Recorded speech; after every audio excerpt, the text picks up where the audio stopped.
बोलो सतगुरुदेव भगवान की जय। मेरे प्रिय आत्मनो, आप सबके हृदय में बैठे इस परमात्मा को मेरा कोटि कोटि प्रणाम। सतगुरुदाता तेरी जय। तो जो मैंने वीडियो पहले बनाई है, उस वीडियो में थोड़ा सा छूट गया था बोल। जैसे वीडियो सुन रही थी ना, तो उसमें एक लाइन छूट गई थी पृथ्वी की, तो वो मैं इसमें पूरा कर देती हूँ। ये जो राम असुर थे, देवता असुर थे, वो वाली वीडियो है ना, उसमें थोड़ा सा छूट गया था यो पृथ्वी। तो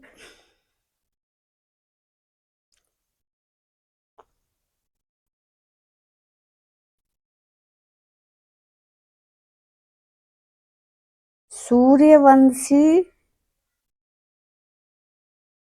इक्ष्वाकु बताया ना उसने।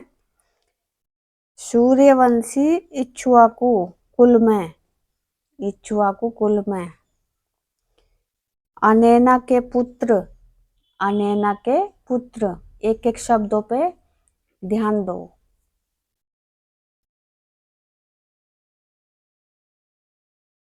सूर्यवंशी इक्ष्वाकु कुल में अनैना के पुत्र पृथु राम से 50 पीढ़ी पहले अयोध्या के नरेश हैं।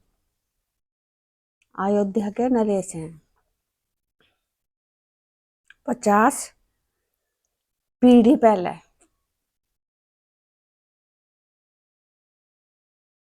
तो ये जो है इक्ष्वाकु का पुत्र पृथु,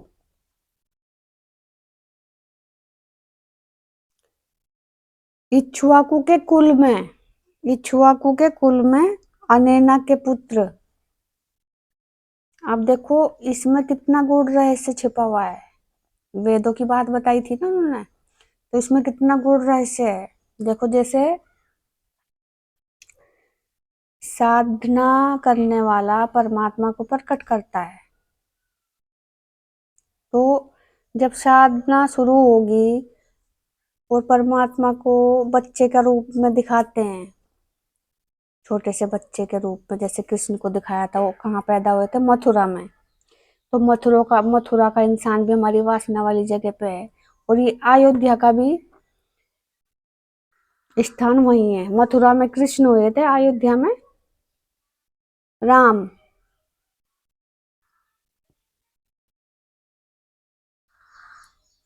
ये भी जगह वासना वाली जगह है, अयोध्या।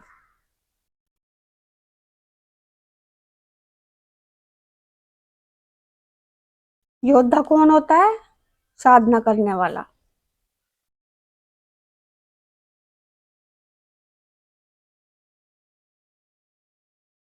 तो अयोध्या का मतलब वही है, वासना वाली जगह।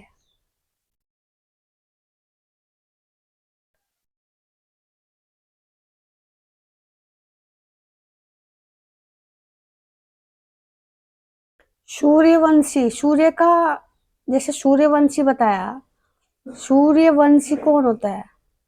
सूर्य का है हमारा वीर्य, उसी वंश में ही तो आई है। इक्ष्वाकु सूर्यवंश कुल में,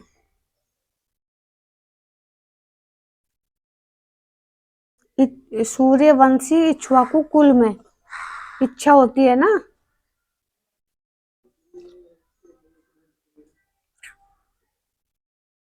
तो उसका नाम इक्ष्वाकु क्यों पड़ा? इच्छा पे निर्भर होता है हमें परमात्मा को पाना है या प्रकृति में माना है, ऊपर ले जाना है या प्रकृति में ले जाना है बाहर को। वो इक्ष्वाकु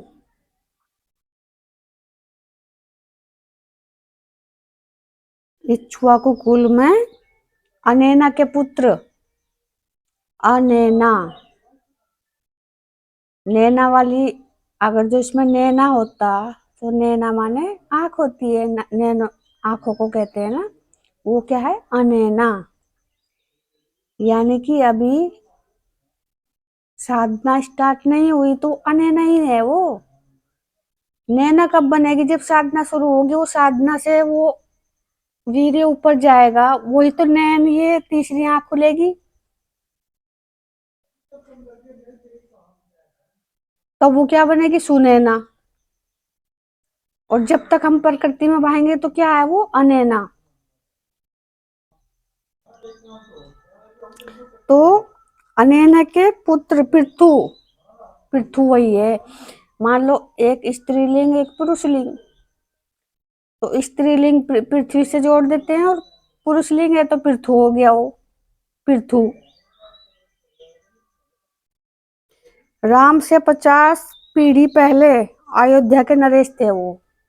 राम से 50 पीढ़ी पहले अयोध्या के नरेश पृथु।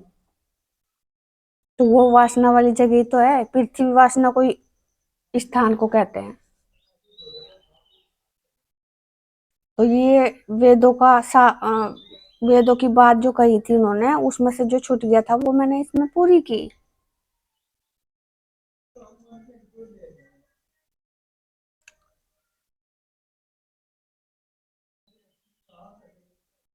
तो इनमें देखो कितना रहस्य छुपा हुआ है। तो जैसे कृष्ण मथुरा में हुए थे, राम कहाँ हुए? अयोध्या में। जब पैदा होंगे तो वो स्थान कौन सा होगा? जब साधना कर रहे हैं हम, तो जो शुरुआत होगी वो कहाँ से होगी? मूलाधार चक्र से। मूलाधार चक्र, जैसे पंचमुखी हनुमान के 5 मुंह हैं, तो 2 मुंह उसके नीचे भी तो हैं। तो सांस जो शुरू होगी, तो शुरू में मूलाधार चक्र से तो शुरू होगी, वासना वाली जगह से तो शुरू होगी। पृथु, पृथ्वी वही तो है, वही अयोध्या है। इसीलिए जब पढ़ने के लिए जाते हैं गुरुकुल में, राम लक्ष्मण भरत शत्रुघ्न, वहाँ उनकी जो गुरु माता थी वो, उसका नाम मैं आगे बताऊंगी जब कहानी चलेगी। रामायण की भी दिखाऊंगी मैं कहानी आपको। तब वो कहते हैं, जब छोटे छोटे बच्चे के रूप में होते हैं, कि तुम्हें तो तुम्हारी अयोध्या बहुत याद आ रही होगी। तब उन्होंने कहा कि हाँ, मैं अयोध्या बहुत याद आती है। तो वो जो फिर लोरी सुनाती है उनको। लोरी का मतलब क्या होता है? वासना की पूर्ति करनी। वो मैं जब रामायण चलेगी तब मैं आपको बताऊंगी। तब फिर वो जो गुरु वशिष्ठ वशिष्ठ थे, तो उनको कहते कि मैं इनको क्या बनाना चाहता हूँ, तुम कहाँ ले जा रही हो? ये मैं आगे समझाऊंगी आपको। लेकिन मैं अभी इस वीडियो में इतने बताऊंगी कि ये जिक्र उसमें भी है कि तुम्हें तो अयोध्या याद आती होगी।